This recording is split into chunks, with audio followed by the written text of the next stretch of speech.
Well, good evening, everybody. Not a bad crowd tonight. That's good to see. Nice to see. I'm going to keep it short. I've been away, been in Singapore and Malacca, and I only came back yesterday. And so I've got no notes. I don't know anything about what's going on, except that tonight's speaker is an old friend from Queensland Air Museum and ex-AHSA Queensland. Is Matt Denning, and Matt is going to tell us all about tonight about his, from when he was very young age, decided that he would rebuild a boomerang and then rebuild a boomerang to fly. So everybody, Matt Denning, step over. All right, thank you, Bob. Okay, so there's the flyer you put out for me, Peter. And the almost 50 years is pretty right. Got the first fuselage, which is in this corner, in 1976, and we'll discuss the other photos as we go along. So we've got a lot of photos to get through tonight, so we'll keep them rolling over as quickly as possible. So everyone put your seatbelts on. Okay, Commonwealth Aircraft Corporation. I won't go into too much detail, but it was essentially these buildings here. We had the Department of Aircraft Production next door doing assembly of Beauforts and Beaufighters. But the Commonwealth Aircraft Corporation was a private venture put together by a lot of leading industrial companies in Australia in the mid-30s, initially building the Wirraways and then moving on to boomerangs. These days, the Westgate Bridge sort of tracks across the waterway there. Right up in the distance, you've got RAF Base Point Cook, and just off the picture over here would have been RAF Base Laverton. So when they completed the boomerangs at CAC, they would ferry them using the runways, as you can see here, which are no longer in existence, and they'd ferry them across to Laverton, where number 1 aircraft depot was located. They'd inspect them, go through and approve the aircraft to enter service with the RAF. Ferry, you mean they fly them across? Yes, they'd fly them across, yep. So, yeah, Japanese attack on Pearl Harbor, Japanese continuing to move south, no fighter aircraft of any sort in Australia that we could defend ourselves with. So the designers at Commonwealth Aircraft Corporation came up with the idea of converting the structure and techniques of building the Wirraway to make a single-seat fighter as a boomerang. So there was no actual prototype. They built 5 together. And this is the very first one, A46-1, going together.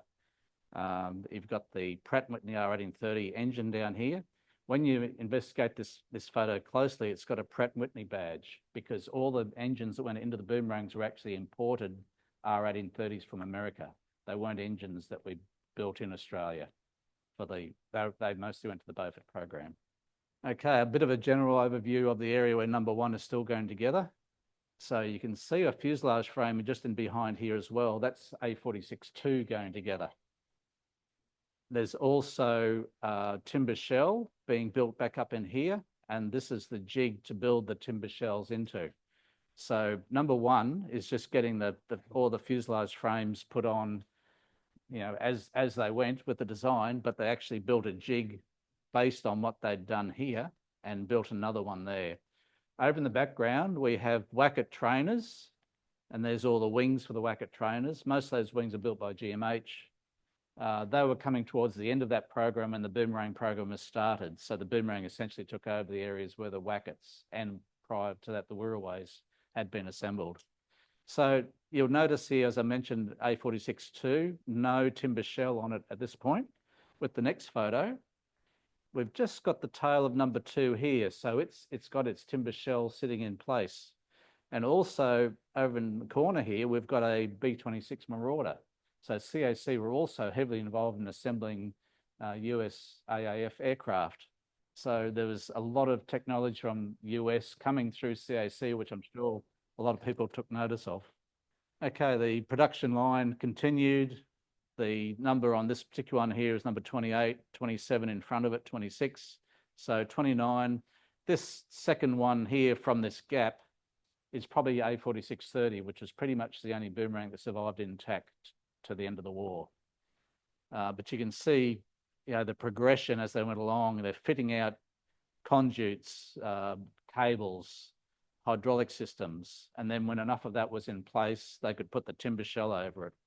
There's saddle fillets in place back here, lots of outer wing panels. So the whole factory was very, very busy building Boomerang components. Here's A46-1 when she was complete, being rolled out, ready to go for the first flight. So a huge event, pretty much everyone at the factory down tools, they all came out to watch. Again, we have a Hudson in the background here. That one was being readied for the Royal Australian Air Force. The initial Boomerangs went to number 2 operational training unit, or 2 OTU at Mildura. And that's why they have all these large numbers painted on them. So they're being used for training future fighter pilots on the Boomerang, which at this stage was seen as a transition between the trainers and the fighters. As they came into service, number 84 Squadron based at Horn Island was one of the first squadrons to actually receive Boomerangs. So you can see by the LB letters on the fuselage, every 84 Squadron Boomerang had the LB on there. There's also a P40 here, but more Boomerangs. So this is a shot from Horn Island up in the tip of Cape York. Number 83 Squadron also received quite a few Boomerangs, and they had the MH on the front of their aircraft. This photo was actually taken at Camden towards the end of the war, but the initial base for 83 Squadron was Strathpine, just north of Brisbane, or Petrie Strip was another name. The ones with the white tails here ended up at the very late with the squadron up in Milingimbi when they moved up there in late 43, early 44. So these two aircraft didn't actually get code letters until they had served more time at Camden and then later Menangle, where the squadron was based in 1945. Here's quite a few of the pilots from number 83 Squadron taken up at either Gove or Milingimbi. This is the commanding officer, Roy Goon. And we'll talk a little bit later about this chap here. His name's Paul Bash. Number 85 Squadron over in Western Australia also received Boomerangs. In fact, a lot of the initial Boomerangs delivered to 83 Squadron at Strathpine were transferred over to 85. So a huge cross-country trip. After having arrived from Leverton, Victoria into Strathpine here, they then flew all the way over to WA. For the initial operations, London didn't have any squadron codes at all, but as you can see by these, number 62 had the letter R, and there's a Z up here for number 167. They were assigned the code letters SH, but I'm not aware of any Boomerangs that actually had the SH painted on them during their wartime service. There was also number 4 Squadron, and they did a lot of operations up through New Guinea, especially through the second half of 1943, around the mid area of New Guinea, out of Goosap and Cape Gloucester on New Britain, pushing the Japanese back further north and eventually ended up at Labuan. So they had, bit hard to see there, but they were the QE squadron codes. Another 4 Squadron there, you can see the QE code just inside here. They went through a lot of different colour schemes during their life. Initially, it was the green and brown upper surfaces and sky blue underneath. This one has been repainted as all over foliage green with the white tail and the white leading edges. And it's an American serviceman standing on the wing in this particular photo. Number 5 Squadron was the other main squadron where they used them operationally up through New Guinea. They initially were based out of Mareeba in North Queensland, where a lot of Army cooperation training was done for the pilots who were destined to go through to New Guinea. So in the earlier years, a lot of pilots initially went to 5 Squadron, did their Army cooperation training here, and then moved on to 4 Squadron in New Guinea. However, 5 Squadron itself was transferred to Torokina and Piva on Bougainville Island in late 44. This particular photo was taken at Mareeba, and number 192 here, BFH, didn't quite make it to New Guinea. Just a few days before the squadron left, it was doing some training up near Mount Malloy. And unfortunately, the pilot had attempted to climb out of some fairly steep hills and didn't make it. So that aircraft crashed into the jungle in that part. As it turned out, some parts have been recovered from there going back to the 1970s. And I've been able to use a couple of the parts from that aircraft in the restoration of my first Boomerang. Fairly famous shot of number 5 Squadron Boomerang, number 126, flying by Elf Clare. later on we'll show you where we've attempted to recreate that photo, not quite at the same angle, but taken out of the Temora Aviation Museum, Hudson.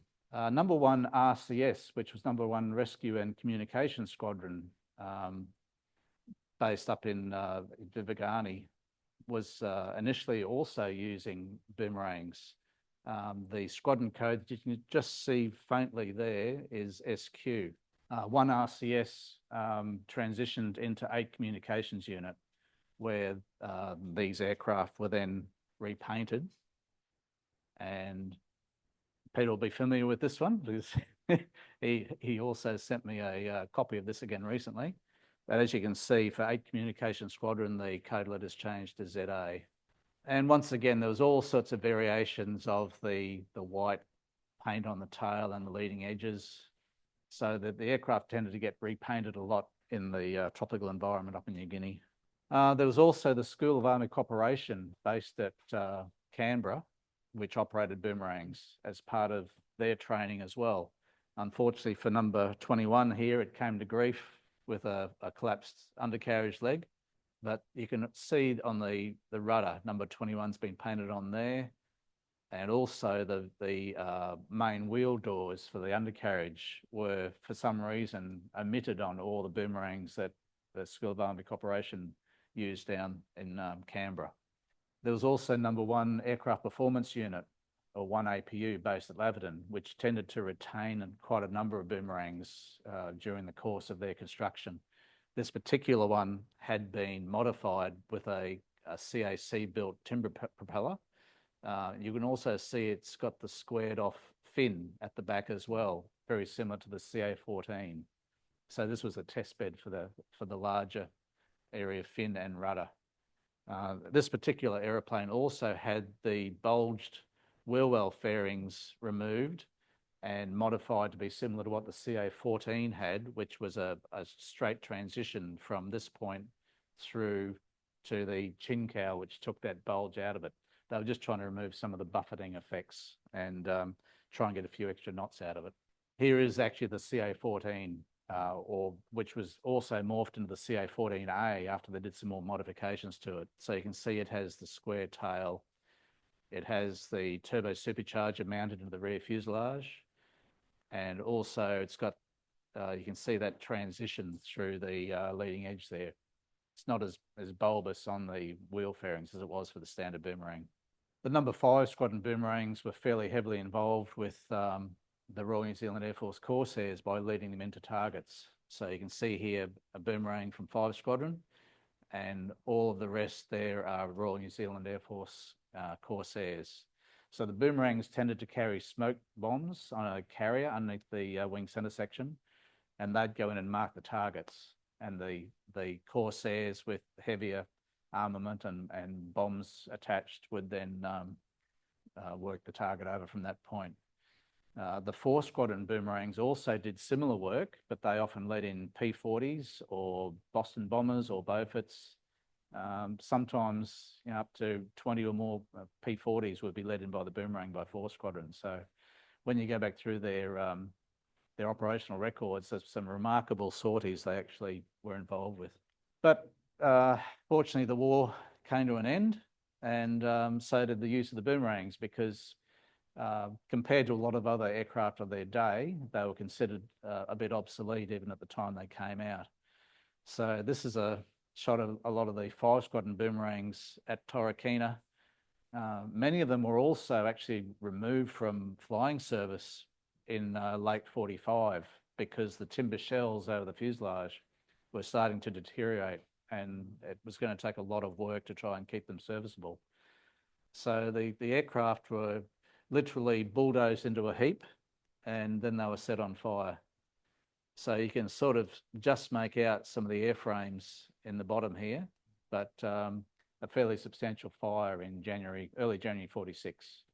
There have been some people looking for parts who have gone back to this particular site, and they did bring out quite a few parts that are on the fringe of this fire and weren't actually affected. For the number 4 Squadron boomerangs, you can see again the QE on the side of the fuselage. They ended their days at Labuan in Borneo. Once again, too much of a journey to try to ferry them back to Australia at the end of the war. Plus, they were also getting very tired. So they had Wirraways and Boomerangs also. There's a few different shots of this particular grouping that show that the Wirraways as well. In fact, there's one Wirraway just here. You can see the extended canopies for the 2-seat position. Okay, at 1 APU Laverton, their Boomerangs ended up having their wings removed, and they went to CSIR, which is the forerunner of CSIRO, where fatigue tests were conducted on their wing platforms just to see how long they would last under dynamic and static loads. So that's why they were all wingless, and pretty much the fuselage were just scrapped from that point as well. A lot of the Boomerangs with 83 Squadron at the end of their service in September 45 were ferried through to Tocumwal. So this shot was taken at Tocumwal probably in about 1948-49. Just that they actually stayed like this until about 1955. So literally 10 years in the open, and the RAF wanting to get rid of them, but it was hard getting labour up to Tocumwal in those post-war years as well to deal with it all. But they were eventually scrapped in 55. This is a scene from Oakey, about an hours and a half drive west of here, just also to the west of Toowoomba. So it was originally 6 aircraft depot, and it became 6 CMU, or care and maintenance unit, at the end of World War II. So there's approximately 250 P40s, and that's sort of part of the P40 region there. We had the Boomerangs in the middle. You can see a tree here as well. There was about the same number of Boomerangs to the east of the tree as there were to the west. And then the Spitfires, of which there was also about 250, were all parked over in the other area. Again, they stayed there till about the late 40s before they were broken up. The engines had been removed from a lot of them before that time. But that particular tree that's just there is actually still in place today. And it does show up in quite a few post-war photos. You can see it's the same tree just here.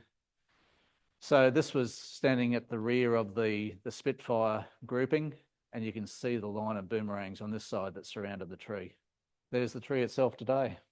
In fact, if you walk around that area with a bit of a metal detector, you'll still find quite a few broken bits and pieces of aluminium or steel and other parts showing up in this area from the aircraft they scrapped in situ after the war.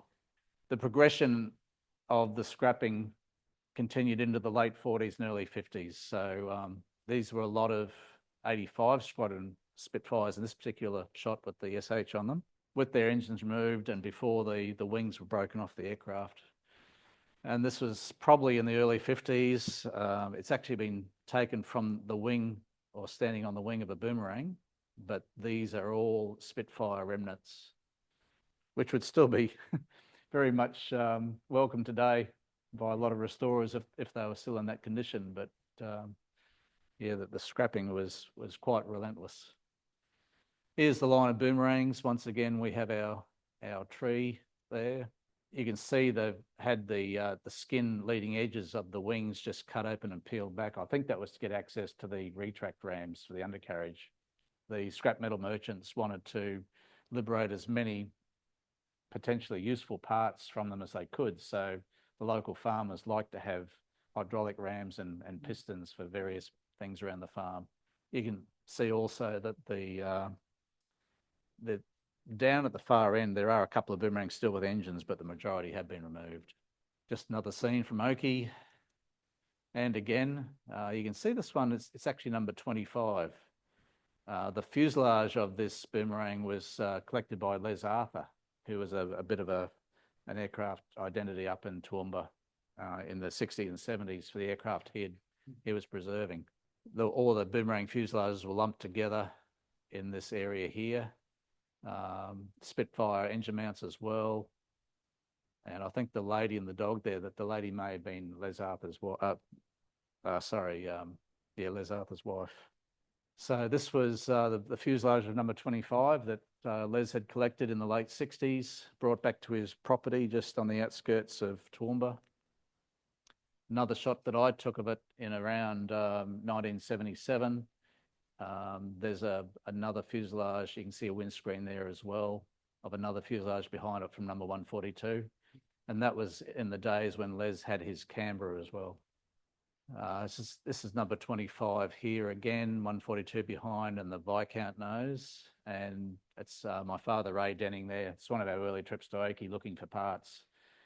So we'd actually, at this stage in August 76, obtained a fuselage frame. We just finished off number 25, which ended up with Hawker de Havilland and is now these days with Moorabbin Museum. And I believe they're doing work to try to restore this aircraft further as a display. Number 92, did a lot of flying in New Guinea with 4 Squadron, came back to 8 OTU as a trainer. Here it is at Oakey in about 1948.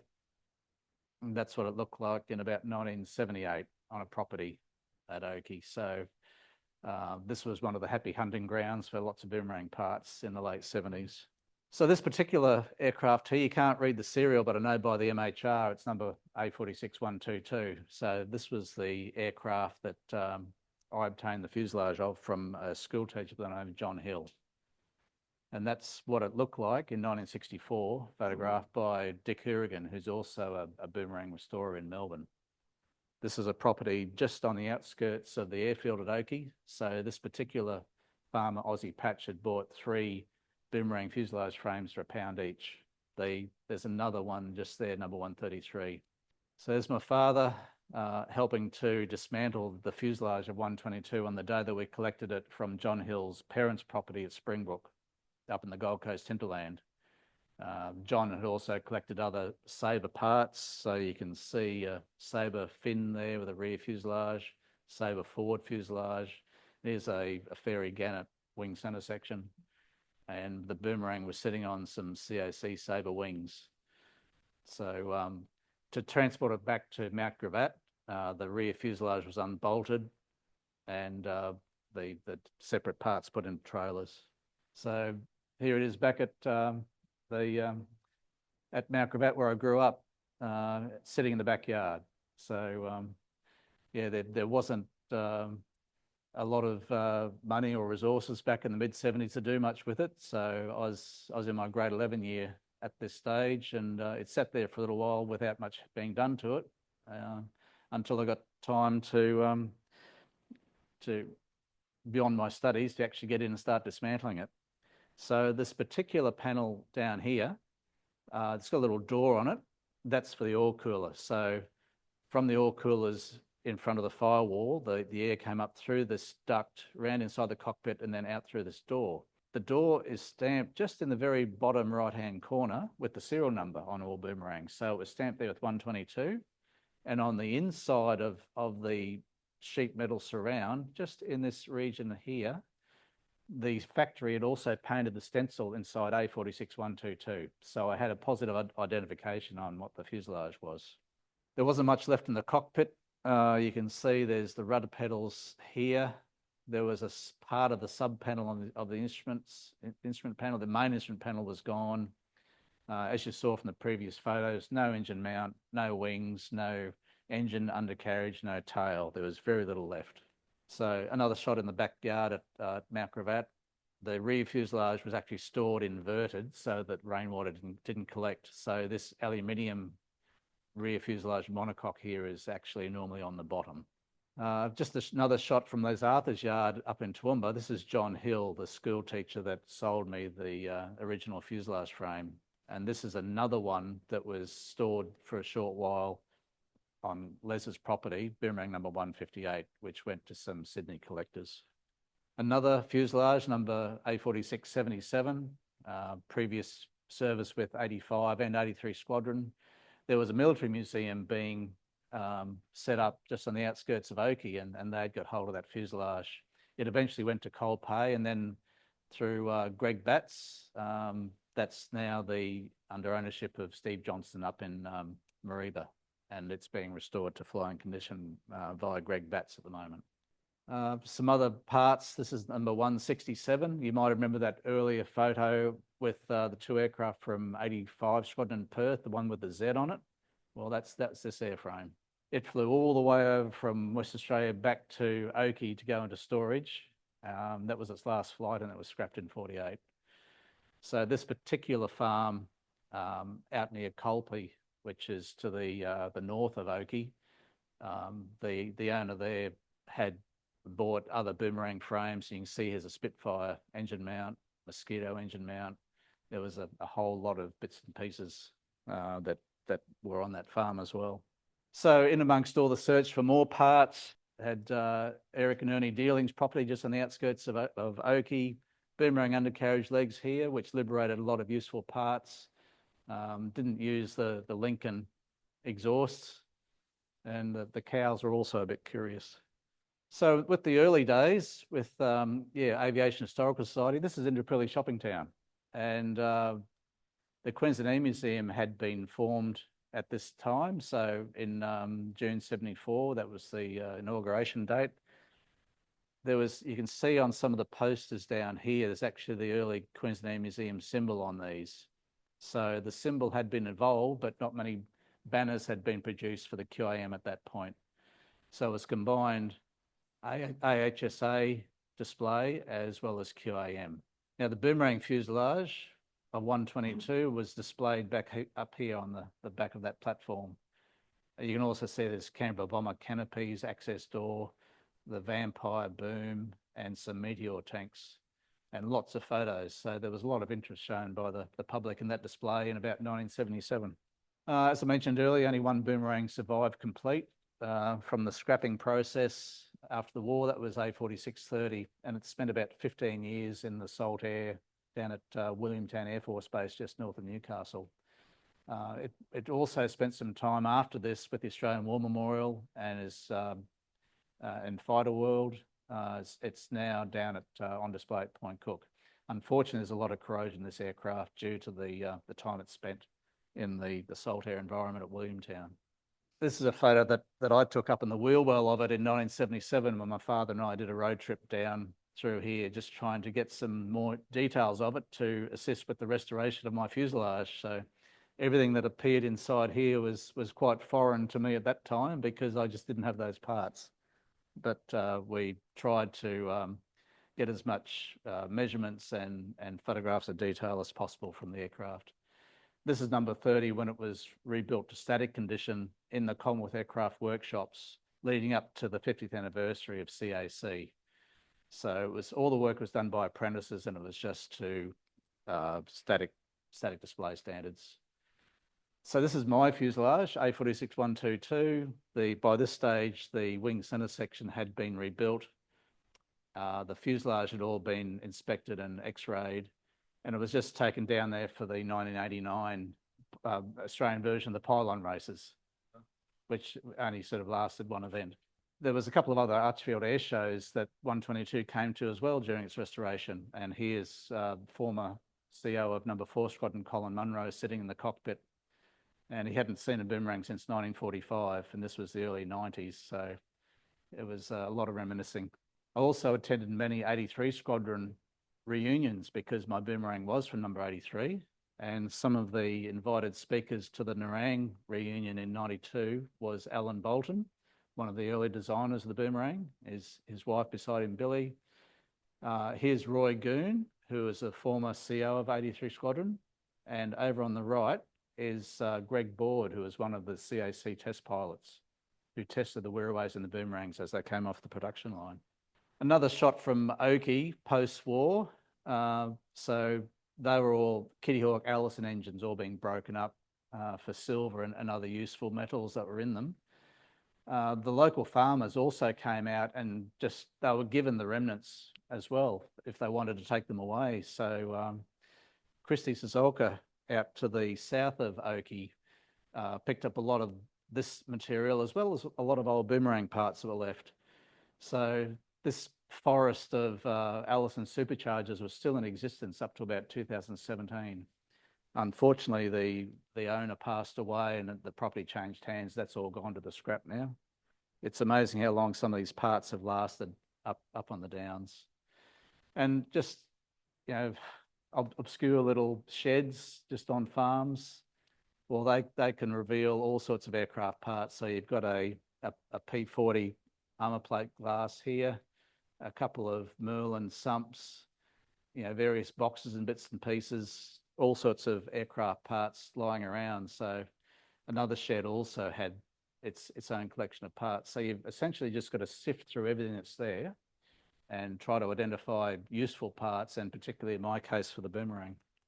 This was another property with another collection of bits. You know, there's Merlin rods. There's collections of Mustang parts, Spitfire, and some remnants of Boomerang in there as well. There was also a storage depot up at Macrossan near Charters Towers, where they stored a lot of Boomerang parts during the war in case they were needed by 4 and 5 Squadron up in New Guinea. At the end of the war, they received orders to just, you know, remove everything from the buildings and destroy it. So it was all moved into this depression, and you can actually see in the background there, that's a Boomerang rear fuselage frame, which would have been brand new, unused. But this whole area was just filled with brand new, unused Boomerang parts and set on fire. Apparently the fire went for 3 days. But what actually was useful out of this area were the exhaust manifolds from the Boomerang, because they're used to being in a very hot fire environment anyway. And quite a few of those have been used on the Boomerang restorations that have been completed or are still underway. And that was my my trusty HK Holden there, my first car, which performed quite well on all the way from Brisbane up to Charters Towers and back again. It was just totally loaded with Boomerang parts on the way back. This lady, Verna Synan, from Brunswick in Victoria, her father had bought a lot of material post-war, including at auction sales, lots of brand new Boomerang parts. And interestingly, he had also bought a lot of Woomera parts that had been made but were never fitted because that program was cancelled. So there's some flexible electrical conduit in amongst here, which I picked a lot of it up for, and it was also useful for Boomerang rebuilds. The outer wing panels only came about through some original Boomerang parts being collected by other restorers. They also had some drawings, and I used those with my computer-aided drafting skills to totally redraw the wings, design the jigs, and allowed the outer wing panels to be rebuilt again. There's horizontal stabilisers going together in the jig. I also worked for a few years here at Archerfield for radial aircraft engines in Hangar 5, not far from here. So I was involved for those couple of years rebuilding mostly Pratt & Whitney R985s and 1340s, and the 1830 for the Boomerang was also rebuilt there. So we've just got some of the other people involved with, we've got Bob Erickson here, Bob Allen, Marty Holloway, and myself with the engine in the test stand, and it all performed very well. Okay, the fuselage was advancing quite well, quite a lot of systems internally, which of course you never see from the outside. All the hydraulics here, you've got your undercarriage lever and flap lever here, and a hydraulic hand pump in there. So all the hydraulics going forward to your retract rams to the undercarriage and back this way for the flap ram. You can just see the back of the engine's been installed, but there's no plumbing to that at this stage. The throttle quadrant's in place with its levers coming forward, ready to be connected with the carburetor in the future. And in the background here, you can see a large fuel tank in behind the pilot, which held 70 gallons. So some of the crew that are helping me with the rebuild of 122, this was all being done in Ralph Cusack's workshop at Hendra. First engine start in the aeroplane. So I took the aircraft up to Aerotech, where Lynette Zoccoli, who's just here, was very kind to allow me to put the Boomerang into one of her hangars for the last couple of years that were needed to finish off the aircraft to flying condition. So I'm sitting in the cockpit. We've got Wayne Milburn just standing on the outside, and we're just firing it up. So first little puffs of smoke out of the engine for 122 after many years. I was also visited by many former squadron people as well during the rebuild. This is Stephen Kent Biggs standing up on 122, just looking into the cockpit. This was probably mid-2002 up in Toowoomba. and his wife, Minnie Biggs, sitting in the cockpit. As you can see, still a bit of work to go, but it was getting there. So there's 122, engine in, on the undercarriage, sorting out a lot of the systems. You can have an aeroplane looking 90% complete, but it still has 90% to go. As you can see here, the engine bay is becoming more populated with hydraulics, fuel lines, oil lines, and all the other systems required. A lot of the plumbing from the instrument panel coming through for your manifold pressure, oil pressure, various other things you've got to read off the engine in the background. This is John Hill, who was the school teacher I'd originally bought the fuselage from back in 1976. So he came up in 2002 as well and had to sit in the cockpit. Unfortunately, John passed away not too long after this photo was taken, so it was the last time I saw him, but at least he had to sit in the cockpit of his Boomerang that he'd sold to me all those years before. Okay, having some retract tests on the undercarriage in the hangar at Toowoomba and ready for first flight. So Wayne Milburn, Chief Engineer of Aerotech in the cockpit, already had many hundreds of hours experience on their own Boomerang, so he was the ideal person to sit in there to conduct the initial flights. And the first air under the wheels on 122, which was February 2003, and its last flight had been April 1945, flying into Oki and climbing out of Toowoomba on that date. It flew for about 20 minutes, went off to the south of Toowoomba in company with the Aerotech T-28, just to make sure that everything was working well. Wayne exercised the undercarriage in flight, just to make sure that all the wheel fairings and everything were behaving themselves. So this was on return to the airfield and the first touchdown after that first flight for 122. I got to fly the aeroplane on the 7th of March, a couple of weeks later after its first flight. So this is my first flight in 122, 7th of March 2003. On the second flight, we put a bit of a formation up. So we had Aerotech's Boomerang, which you can see on the left there, MHY, that's number 206. My second flight in MHR 122, and the photo's been taken out of the rear cockpit of the Aerotech Fiat G59. Another shot from the Fiat with both Boomerangs together, just to the south of Toowoomba. And just a few views for what it looks like out of the cockpit of the Boomerang. So starboard wing, this is at Temora, where there's a lot of overflying jet traffic. A bit of a fisheye view with the forward view over the instrument panel and all the other controls. And the Boomerang really has excellent visibility. It's got, as you can see, quite a large canopy, and which you can also slide back in flight. Here's Stephen Biggs and his wife Minnie again, who had come up to see the aeroplane being rebuilt at Toowoomba. I flew the aeroplane into Hoxton Park, New South Wales, for here's 4 and 5 squadron pilots come to see it, as well as some 83 squadron pilots. Going back to 43 is some 83 squadron pilots again, and there's Paul Bash, who I found out was actually the pilot who mostly flew 122. Here's Paul again with a Boomerang at Strathpine in the earlier years. And by the time I'd finished the aeroplane in 2003, unfortunately, Paul had had a stroke, but I flew it down to Moruya after visiting Hoxton Park and presented him with a picture of the aeroplane in flight, and he was able to touch his aeroplane again. And he was the pilot who gave it the name Susie Q. And I'd taken Paul's logbook that he'd loaned to me back to him. I'm handing it back to him there, and he gave it back to me later on as well.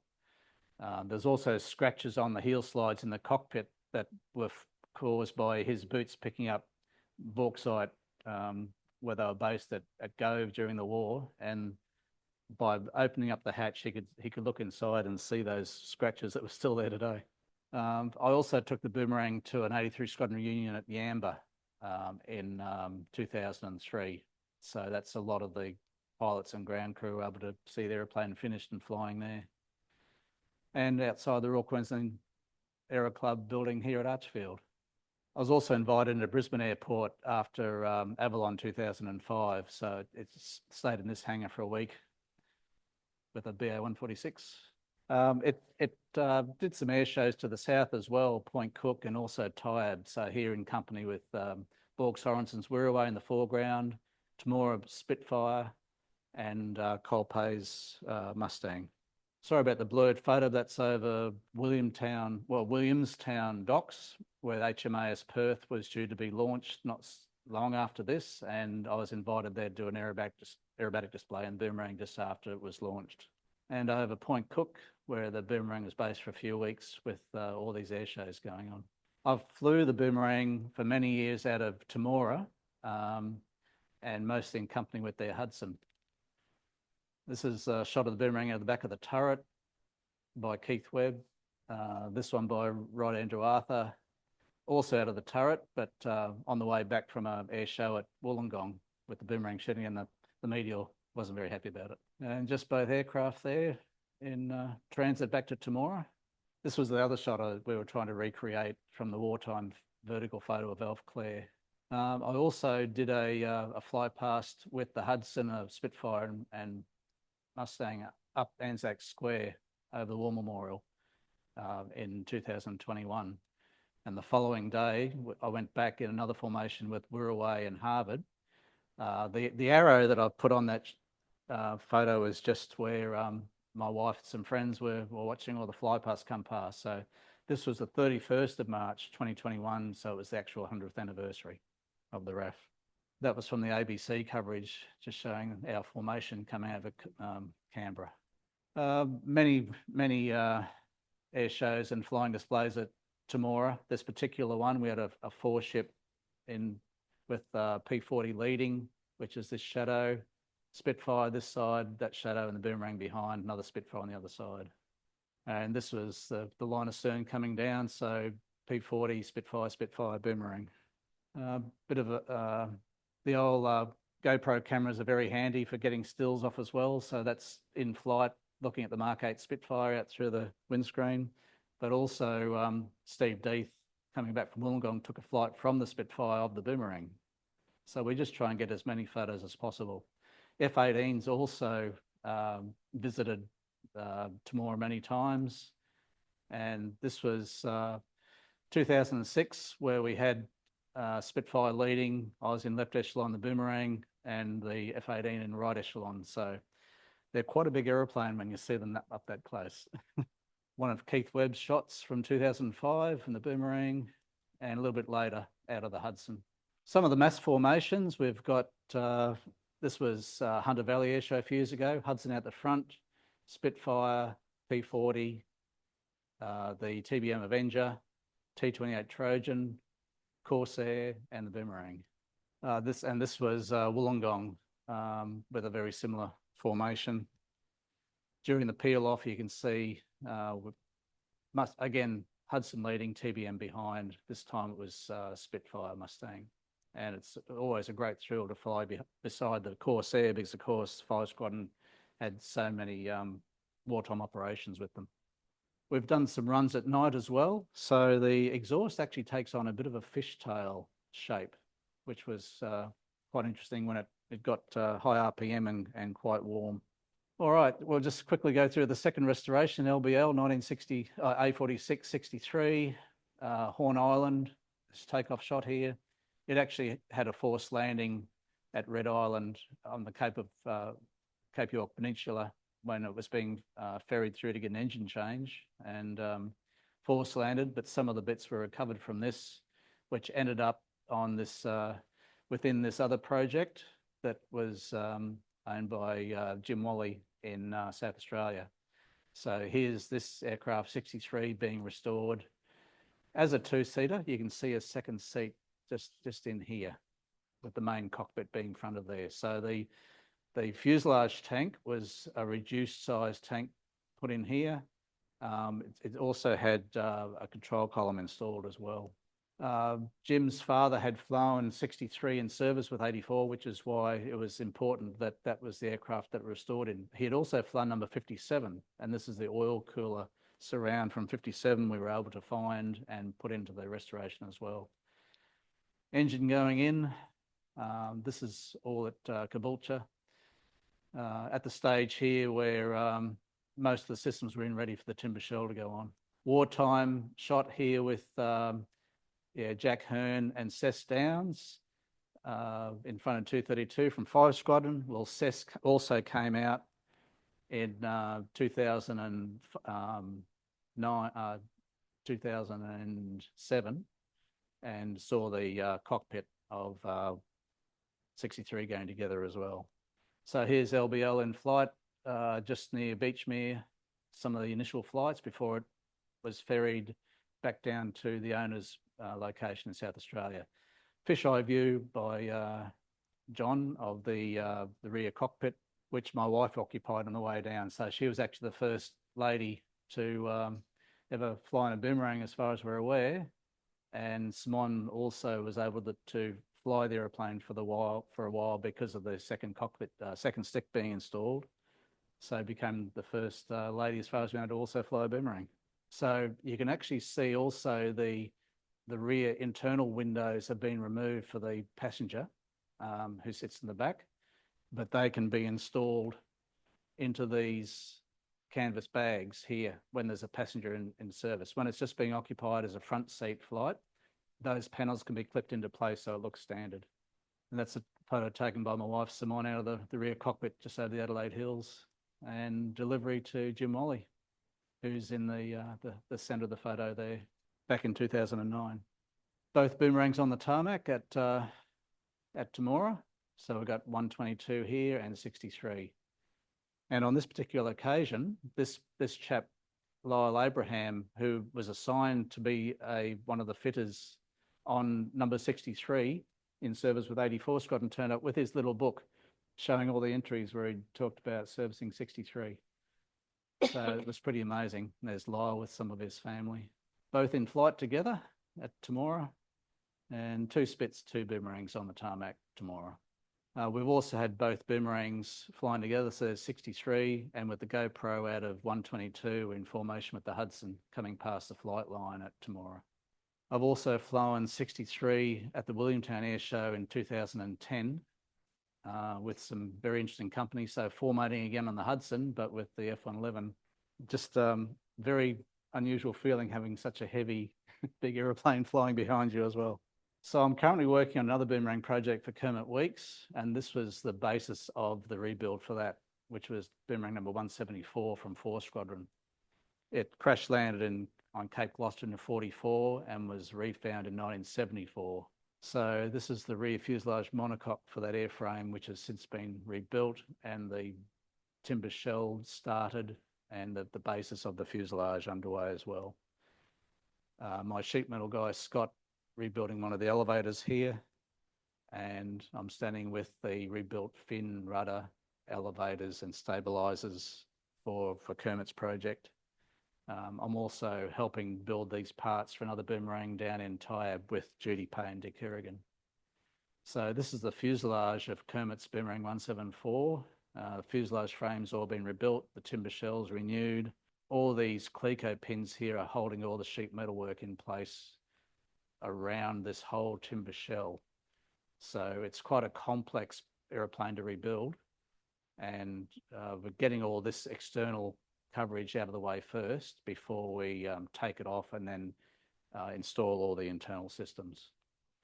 There's the wing centre section for 174 as well, which came out of the jungle at New Guinea, and this major corrugated panel through here fortunately was good enough to reuse. So everything was stripped down to individual components and assessed. Anything that was airworthy could be reused. And so that's now the completed airworthy wing centre section for 174. Yeah, there's rudder and elevators for Judy and Dick's project, along with the fuselage tank fully rebuilt. That's what their wing centre section looked like when I picked up the project to rebuild for them from Tyab. That's number 249 centre section.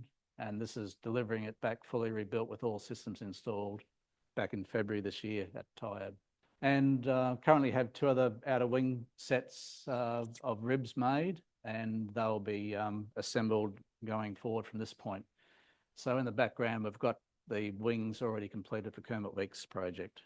And just to finish off, just a bit of a sunset shot of both Boomerangs at Temora. So thank you very much. Thank you, Matt. Well, the usual style we do here is we do questions from the floor first. Okay. And then when everybody here's run out of things to say, we'll ask the Online. on the online people to come in and have a go. So remember, before you ask the question, get hold of this thing. Thank you.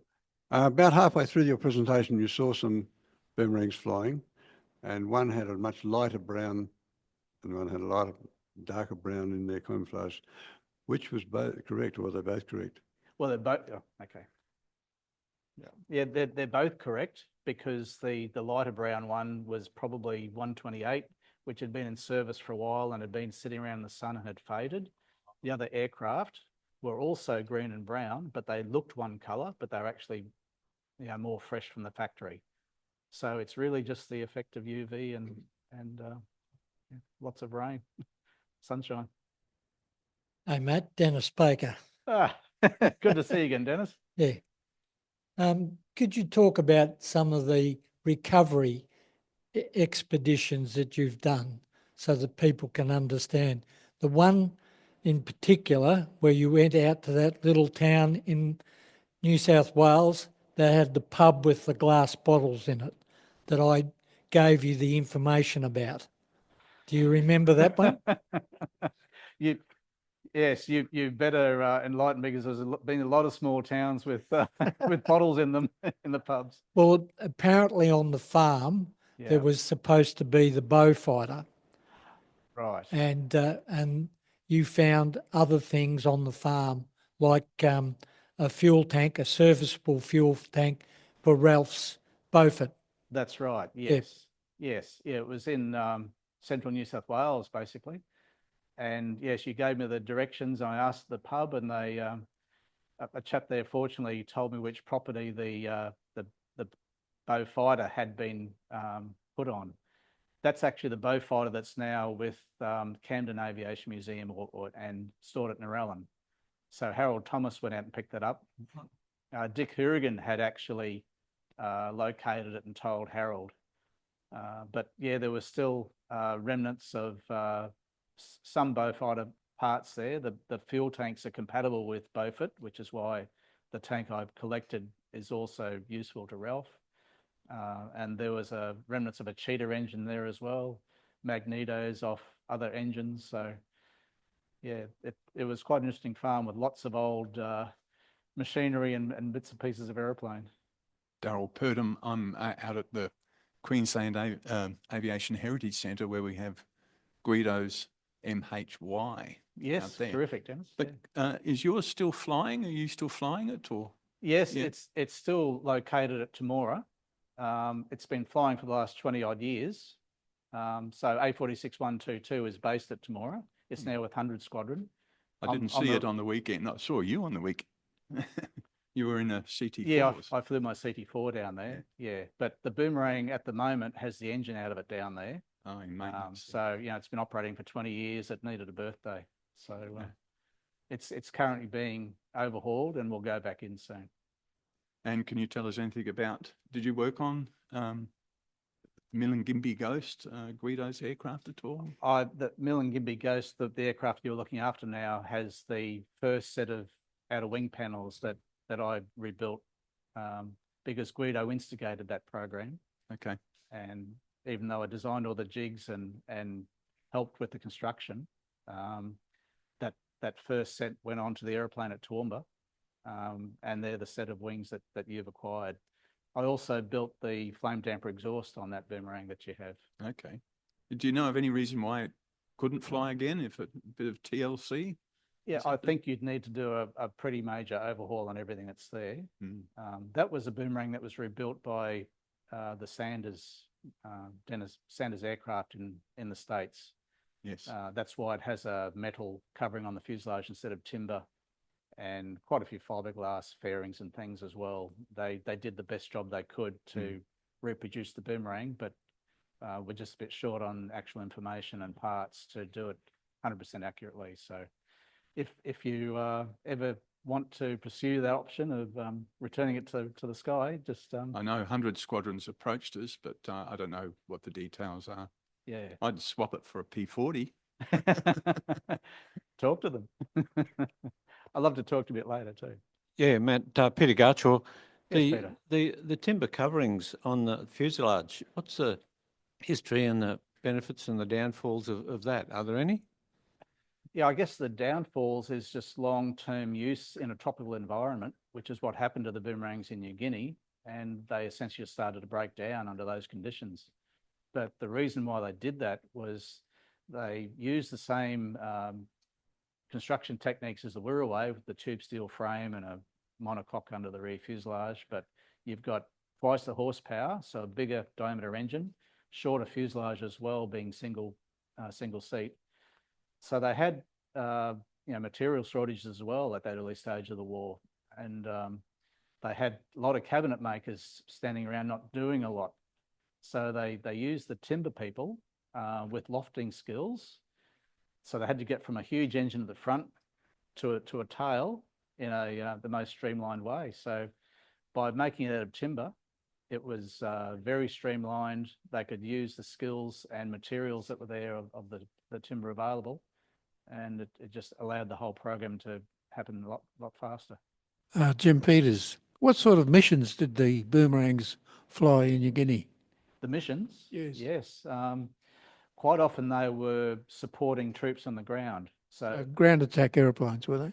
yes, they were ground attack. If there was a village that looked like it might be Japanese occupied, they're extremely versed in looking at fine detail while zapping past at probably a couple of hundred knots. So they would even write reports in the air and drop them to go to army forward sections and to be written up. So they'd know if a vehicle had been on some tracks recently, if the gardens in the native villages had been raided of yams and things. That was a good sign that they were occupied by Japanese. So quite often they would strafe and attack places of interest like that. They would lead in other aircraft. The boomerangs would drop smoke bombs on the target. The other aircraft would then strafe and bomb from there. And also with forward army units, if they were being held up with some Japanese in front of them, they had radio communication with the boomerang. If there was artillery being fired by the army, the boomerang pilot would see where that round landed and would call back to the ground to correct the aim. So they worked in very well together. And on many occasions, the army was extremely grateful the boomerangs were there to help out. Alan Graham's my name, Matt. Yes, Alan. Matt, obviously with the amount of involvement you've had in the rebuilding of aircraft today versus how you saw them back in when they were first built, is there anything that has been done to change the strength of the fuselage, or you've enhanced to make it more? No, the techniques they used then, they were using a grade 4130 chrome moly tube, which you can still buy today, still to the same diameters and thickness. They were a very rugged aeroplane back then, so restoring them to their original condition is what we attempt to do now. Yep. We have gone to disc brakes rather than the old drum brakes, which was what caused most of the ground loops and failures of the boomerang during the war. So that was an improvement. The same engine. We have seen a little bit of wear and tear on some relative moving parts, particularly around the cowl flaps and that sort of thing. So areas around there have been slightly improved, but pretty much everything is as it was. Matt, are the stories true about aircraft and parts being stored in coal mines out at Oki? Well, that was always the rumour, wasn't it, Peter? Yeah, there has been some searching done out there by many different people over the years, particularly with stories of Spitfires being buried.